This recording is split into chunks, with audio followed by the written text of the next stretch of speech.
네, 안녕하세요. 오늘은 다섯 번째 질문부터 일곱 번째 질문을 보려고 합니다. 우선 다섯 번째 질문은 바로 한국 전쟁이 남긴 교훈은 무엇인가입니다. 수많은 희생을 치르면서 한국 전쟁이 우리에게 남긴 교훈은 무엇인가요? 한국 전쟁의 직접적인 출발은 북한의 무력 통일 시도였어요. 김일성이 스탈린에게 무력 통일 의사를 처음 밝힌 것은 1949년 3월 5일 모스크바 회담에서였습니다. 신중하면서 소극적인 태도를 취하다가 미국과 소련의 관계가 대결 분위기로 치닫고 있어서 1950년 1월 30일 스탈린은 김일성의 무력 통일 방안에 대해 동의 의사를 밝혔습니다. 중국 공산당 최고 지도자 마오쩌둥 또한 김일성의 군사적 지원 요청을 거절하기 어렵다고 판단했어요. 한국 전쟁 당시 전쟁의 주요 당사자였던 미국의 움직임을 주목해 볼 필요가 있습니다. 미국의 태도는 한국 전쟁의 발발 배경과 그 이후의 전개 과정에 결정적 변수로 작용하기 때문입니다. 1947년부터 1980년까지 CIA 극동본부 간부로 일한 하리마오는 자신의 저서 38선도 6.25 한국전쟁도 미국의 작품이었다. 이라는 책에서 미국은 북한이 어떻게 전쟁을 준비하는지 훤히 깨고 있었다고 주장합니다. 미국이 전쟁을 원했다고 주장하는 이들이 제시하는 배경은 미국의 군수산업 상황이었어요. 미국 정부는 군수산업체들로부터 국제전 수준이라도 좋으니 전쟁을 재개하라는 압력을 강하게 받고 있었습니다. 당초 예상과 달리 Second World War, 2차 세계 대전이 2년이나 빨리 끝나버리면서 미국 군수 산업에는 미처 소화하지 못한 전쟁 물자가 산더미처럼 쌓였어요. 재고를 처리하지 못하면 미국 경제가 자칫 공황에 빠질 수도 있었어요. 탈출구는 군수품 재고를 쏟아부을 전쟁뿐이었어요. 한국 전쟁은 오늘날 G2로 불리는 미국과 중국이 처음 격돌한 국제전으로 번졌어요. 미국과 중국은 한국 전쟁에서 각자의 특성을 강하게 드러냈고 이를 통해 서로의 실력을 확인할 수 있었습니다. 미국은 자본주의의 강력한 생산력을 바탕으로 세계 최강의 화력에 의존한 전투 방식을 추구했습니다. 중국군은 심리전에 능했어요. 한국 전쟁은 1953년 7월 27일 판문점에서 전쟁은 잠시 멈추는 ceasefire 정전 협정을 체결한 것으로 겨우 일단락되었습니다. 전쟁 당시 미국 공군기의 무차별 폭격은 특히 북한 지역에서 극심했지만 남한 지역에도 인민군이 사용 가능한 시설을 제공한다는 이유로 남한 지역에 있던 건물과 도로, 교량 등을 대거 파괴했어요. 이 같은 폭력은 이산 가족 발생과도 밀접한 연관이 있었어요. 피난민들이 무리지역화 이동할 때 앞서의 이유로 미국 공군기들은 무차별 폭격을 가했습니다. 1983년 KBS에서 이산가족 찾기 운동을 전개했어요. 그런데 당시 KBS 프로그램에 참여한 이산가족은 대부분 남한 땅에서 헤어진 경우였어요. 잉? 뭐지? 전 사실 이 책을 읽기 전에 이산가족이라면은 무조건 이런 우리 한국 사람과 북한 사람이 어이구 내 동포 내 파더 내 마더 내 선 내 더러 약간 이런 식으로 좀 찢어서 그런 걸 생각하는데 좀 약간 의외였었는데요. 아무리 전쟁 시기라지만 남한에 살던 주민들 사이에서 그토록 많은 이산 가족이 생겼던 이유는 미국 공군기의 무차별 폭격이 만든 난리통에 생긴 것이라고 합니다. 좀 의외였습니다. 한국 전쟁 동안 이승만 정권은 전시 상황을 이용해 좌익 세력을 무참하게 학살함으로써 반대 세력의 싹을 완전히 제거했어요. 그야말로 학살 광풍이 몰아쳤어요.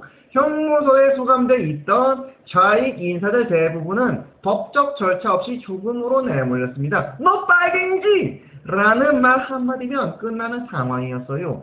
선거에 대해 한홍구 교수는 한국 전쟁 중 이승만 정권이 학살한 민간인 숫자가 적어도 50만에서 많게는 100만에 이를 거라고 추정합니다. 한국 전쟁으로 남북 사이 적대 의식이 극에 달했어요. 남한 사람들은 한국 전쟁 기간 동안 겪었던 무지막지한 고통의 1차적 책임이 전쟁을 일으킨 북한에게 있다고 생각했어요. 사실상 미국과 이승만 정권이 가한 고통마저도 북한의 책임으로 인식했어요. 북한에 대한 적대감이 사회 전반을 압도하면서 반공의식이 폭넓게 형성되고 북한과 대치하고 있는 미국을 맹목적으로 추종하는 친미의식이 광범하게 퍼졌습니다. 다양으로 친미 그리고 반공 이념이 한국 사회에 강하게 뿌리내린 것이죠. 북한은 남한과 정반대 방향으로 갔고요. 여기서 5번째 질문 끝. 자, 이어서 6번째 질문은 한강의 기적을 일으킨 주역은 누구인가? 입니다. 1961년 한국의 1인당 국민소득은 82달러로 아프리카 가나의 절반 수준이 있어요. 지금 한국과 가나는 엄청난 차이가 있죠. 2015년 현재 한국은 무역 규모가 1조 달러를 넘어서는 세계 8대 무역 대국이라고 책에 적혀 있습니다. 좀 의심이 가는데, 글쎄, 아무튼, 이건 넘어가고. 한국이 짧은 기간에 이토록 놀라운 성공을 거둔 원동력은 무엇일까요? 저자는 해답의 실마리를 연세대 우대형 교수의 연구 논문 한국 경제 성장의 역사적 지원이라는 논문에서 어느 정도 찾았어요. 우 교수는 1960년대 이후 한국 경제 성장의 원동력을 알아보기 위해 식민지를 경험한 60여 개국의 데이터를 수집한 뒤 이를 경제성장 모형에 대입해 분석했습니다. 그 결과 다음 3가지 결론에 도달해요. 첫째, 역사적 전통, 특히 과거의 기술 수준이 경제성장과 매우 연관이 깊다입니다. 둘째, 식민지 기간이 짧을수록 독립한 연도가 빠를수록 성장률이 높다입니다. 셋째, 1960년 당시 교육 수준이 이후 경제 성장에 결정적 영향을 미친다입니다. 이 기준으로 볼 때 한국은 조사 대상 국가들 중에서 최상위에 속했다고 합니다. 한국의 교육열과 국민들이 너, 나 할 것 없이 가난했기 때문에 빈부격차가 크지 않다는 것도 경제성장에 유리한 요인이었죠. 저는 한국에서 절망만을 보고 돌아갔던 경영학의 대가라고 하는 피터 드러커에게 한국의 경제성장은 놀랄 로자였어요. 드러커는 한국을 지속적으로 관찰했고 그로부터 엄청난 영감을 많이 받았어요. 피터 드러커는 그의 책 자본주의 이후의 사회에서 이 책의 한국판 서문에 지식이 현대 사회와 현대 경제의 핵심 자원이라는 그의 주된 명제의 최고 모범 국가로 한국을 지정했어요. 저자에 의하면 한국의 고도 성장 기간 한국 정부의 지원은 대부분 대기업에 집중됐다고 합니다. 그런 조건에서도 중소기업이 왕성하게 발전한 것은 전적으로 중소기업인들의 왕성한 창업과 투자 열기 덕분이었다고 해요. 중소기업이 아니었다면 한국은 결코 산업화에 성공하지 못했을 것이라고 합니다. 그러나 국민의 대다수를 차지하는 노동자와 농민들은 산업화의 과실 분배에서 소외됐습니다. 그러한 가운데 국민 경제는 점점 소수 재벌의 소나기에 들어갔습니다. 외환 위기가 발생한 1997년 당시 국내 총 매출액에서 30대 재벌이 차지하는 비중은 46%에 달했습니다. 재벌은 순수한 경제 논리에서 탄생했다기보다 비정상적인 정치 환경이 빚어낸 결과물이에요. 산업화 시기 재벌 체제는 나름대로 성장의 견인차 구실을 한 측면도 있습니다. 계열사끼리 서로 밀어주고 감싸주면서 국제 경쟁력을 확보해 나갔고 총수에게 권력이 집중되는 오너 경영으로 신속하고 과감한 결정을 내림으로써 새로운 국면을 열어갔습니다. 하지만 재벌들의 과욕은 이 같은 장점마저 단점으로 바꿔버렸어요. 그럼에도 불구하고 외환 위기 이후에도 재벌로 경제력이 집중되는 현상은 꾸준히 이어졌습니다. 경제개혁 연구소에 따르면 자산 보유 기준으로 전체 재벌 그룹이 차지하는 비중은 2000년 46%에서 2012년 57%로 증가했시요. 하지만 국민 경제에서 재벌의 역할, 롤은 완전히 달라졌어요. 성장의 견인차 기능을 포기한 채 국민 경제의 생태계를 파괴하는 포식자로 돌변한 것이죠. 재벌 기업들은 거듭되는 구조조정과 해외 이전으로 일자리 창출에는 거의 기여하지 못한 반면 승자 독식 촉으로 이 사회 양극화를 심화시킴으로써 저성장 기조를 장기화하는 주범으로 전락했습니다. 자, 이렇게 해서 6번째 질문 끝났고, 마지막으로 7번째 질문은 엄혹한 그 시절 민주화는 어떻게 가능했나? 입니다. 최근 한국뿐만 아니라 전 세계적으로 민주주의가 위기에 처했다는 진단이 늘고 있어요. 미국도 예외가 절대 아닙니다. 오늘날 한국의 산국에서 민주주의는 공기처럼 익숙하고 자연스럽습니다. 그러나 여기까지 오는 과정은 실로 만만치 않았습니다. 한국은 분단국가예요. 전쟁을 경험한 분단국가라는 특수성은 남북한의 세계에서 인구 대비 가장 거대한 규모의 군 조직을 탄생시켰으며, 나아가 군 조직을 배경으로 강력한 정보 조직을 가동케 했어요. 이를 바탕으로 군사 정권은 물샐 틈 없는 대국민 감시망과 강력한 물리적 억압 시스템을 구축했어요. 1980년 5월 광주에서 드러났듯 경우에 따라 언제든지 국민을 상대로 대규모 학살을 자행할 태세까지 갖췄습니다. 말 그대로 목숨을 걸지 않으면 저항을 각오하기조차 쉽지 않은 상황이었습니다. 민주화의 원동력을 살피기 위해서는 군사 독재의 원조인 박정희 시대를 구체적으로 되짚어볼 필요가 있었어요.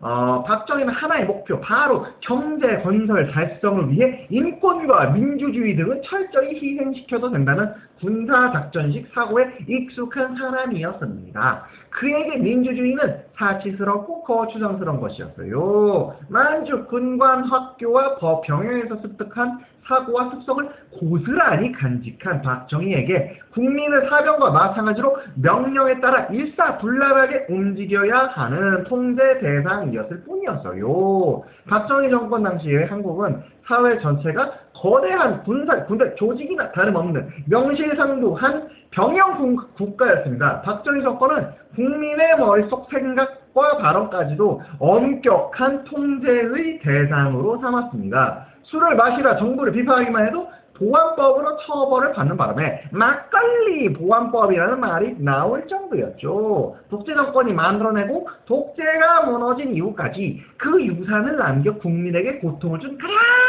큰 역사적 죄악은 뭐니 해도 마시는 꼴깍콘이 아니라 뭐니 해도 지역 대결 구도와 호남 차별이라고 할 수 있습니다. 1960년대까지만 해도 경상도와 전라도는 투표 성향이 비슷했어요. 그런데 1971년 대통령 선거에서 영남 출신인 공화당의 박정희와 호남 출신인 신민당의 김대중이 맞대결을 벌이면서 양상이 크게 바뀌었어요. 선거에서 김대중 후보가 폭발적 인기를 끌자 궁지에 몰린 정권은 영남 지역인 인구에서 호남 지역을 압도하는 점을 이용해 선거를 영호남 지역 대결 구도로 몰고 갔습니다. 1971년 대통령 선거를 계기로 박정희 정권은 지역 대결 구도에 맛을 들였어요. 박정희 정권은 영남 지역을 기득권 세력으로 만들기 위해 호남 지역을 노골적으로 차별했습니다. 이 시절에 만들어진 노골적인 지역 대결 구도와 호남 차별은 두고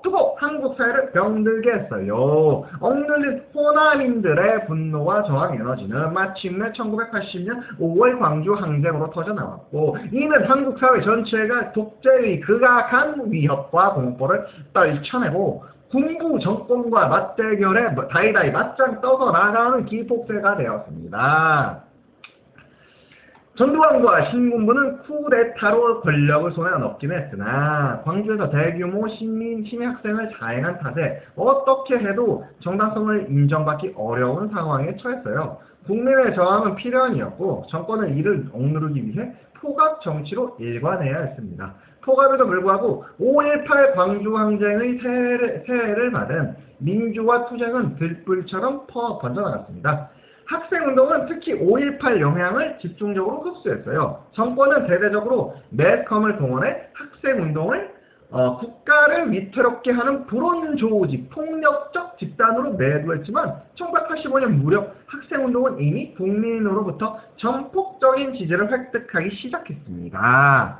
학생운동을 원동력으로 한 민주화 투쟁의 파란 조짐이 독재 정권의 숨통을 조이는 동안 정치권에서는 김대중, 김영삼, 양, 김씨를 주축으로 직선제 개헌을 요구하며 전두환 정권을 압박했어요. 투쟁의 파란 조짐이 높아지면서 전국에서 시위가 벌어지자 경찰력으로만은 제외 한계가 드러났습니다. 이에 대해 전두환 정권은 군대를 투입해 시위를 진압하는 것으로 가닥을 잡았어요. 하지만 대중은 군 부대 투입이 임박했다는 소문이 횡행했음에도 불구하고 크게 동요하지 않았습니다.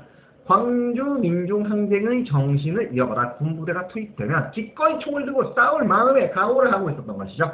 정부의 도시를 메운 거대한 시위 물결 모두가 잠재적 시군이 될 수 있는 상황이었어요. 이미 그는 전두환 정권의 무력 진압 시도가 무모한 선택임을 간파했어요. 무엇보다도 병사들 동향에 대해 심각한 우려를 품고 있었습니다. 1980년 5월 광주에서 군대가 자국민을 죽이는데 악용된 역사적 경험 후 병사들 사이에는 군대의 정당성에 대한 문제의식이 광범위하게 확산되어 있었습니다. 마침내 전두환 정권은 손을 들고 말았어요. 결국 6월 29일 노태우가 예의 6.29 선언을 발표했습니다. 직선제 개헌 수용과 구속자 석방 및 김대중 사면 복권, 언론 자유 보장 등이 그 핵심 내용이었어요. 5.18 광주 항쟁이라는 피의 강을 건넌 뒤 7년 만에 민주화 대정 대장정이 마침내 승리의 봉우리에 올라선 것이죠. 자, 이렇게 해서 오늘 5번째, 6번째, 7번째 질문을 마쳤고요. 다음에 또 한번 내일 한번 희망적으로 찾아가 뵐게요. 빠이.